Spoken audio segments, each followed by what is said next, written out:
Waiting is a bad idea. It's a bad idea because time has value. And too few people, and I'll speak specifically of women here, really consider the value of wasted time and the fact that once spent, you can never get that time back. So waiting is ridiculous. It's the worst kind of self-sabotage because when you have a finite resource, you must consider all the fabulous things that you can do with it. That's it. You can't deny its importance. You can't put something else above it. I can't think of anything except for true love, maybe, or a dream no longer deferred. Something like that, something grandiose, something fabulous that has more value than time. When it comes to love, men and women are very different. You know, I'm no expert, and obviously I'm sitting here in a female body, but based on what I've read, heard, seen, men and women consider love and time differently. And that makes sense because men don't have as much of a clock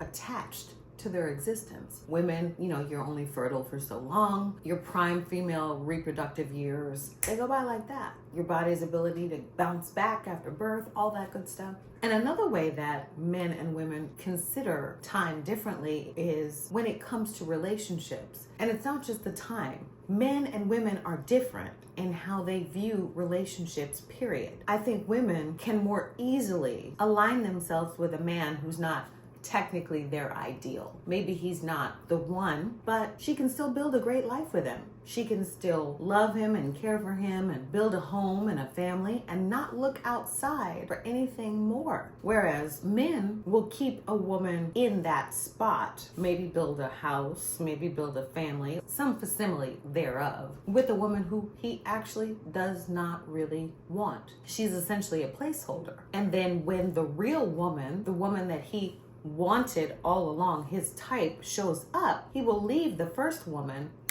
like that and won't feel bad about it. It's a key difference that I don't think women have come around to accepting, which is a mistake because it leads to a lot of wasted time. And that's the purpose of this video. Don't waste time. Don't wait. Period. I just read a story, you know, I love those AI stories on the internet. And this woman waited for 10 years for this man to propose. Almost all of her 20s, she spent waiting for a man, living with a man, building beside that man, shrinking herself to fit into his idealized version of what he wanted. And he never proposed, not until she got tired. Then she left and found the man who had loved her all along and was married.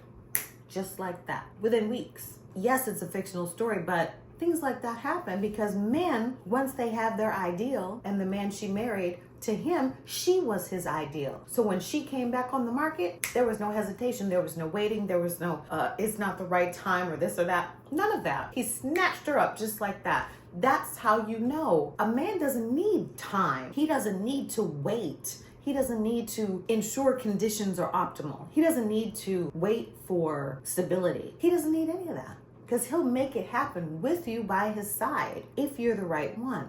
Unless you're not really the one, then he'll wait. Then the conditions are never right. And you'll have to wait too. Well, you don't have to, but too many of us choose to. And I say don't wait. And it's not about, is it right that someone turned you into a placeholder? That's irrelevant. The real question is, why are you allowing yourself to be made into a placeholder? Why are you waiting? What are you waiting for? See, you have to deal with the reality of your situation, who that man is, what he's offering you, how long you've been waiting, what you want, what you're getting. You can't just make something up in your mind and allow your imagination to craft the way that your life actually goes, because you can build someone up in your mind and then they never actually realize what you've imagined in reality. And then you waste time. Then you end up hurt. In that story I was just talking about, she was publicly humiliated because everyone saw her boyfriend of 10 years outside a hotel with his secretary. He wasn't even trying to hide it, and then came back and expected her to just stay and accept it because he figured she was already entrenched in her role as a placeholder. So I ask you, are you a placeholder or are you actually the architect of your own life? If you're not in a good relationship, you might want to think about that. Yeah.